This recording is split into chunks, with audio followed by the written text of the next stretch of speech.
ng DSWD, naabot na yung ating mga kababayan dun sa mga lugar na yon.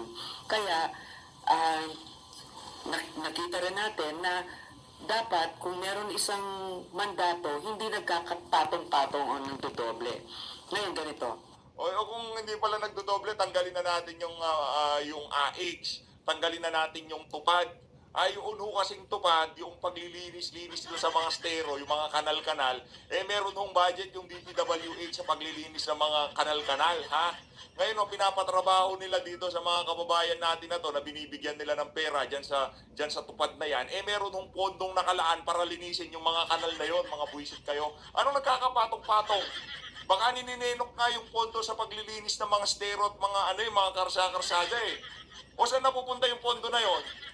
Di ba pinapalinis nyo sa mga kababayan natin sa tupad-tupad, yung pawalis-walis ng 3 minutes, tapos pipicture-picture, tapos meron na 5,000, ganon? Anak ng toko, lokohan na, ano ito harapang panluloko sa sambayan ng Pilipino. Ang tanong dito, ganun-ganun yun lang ho ba tatanggapin itong mga ganitong banat nitong mga politiko na to? Kesyo ano daw kesyo redundant daw yung mga ayuda-ayuda na yan. Ano redundant?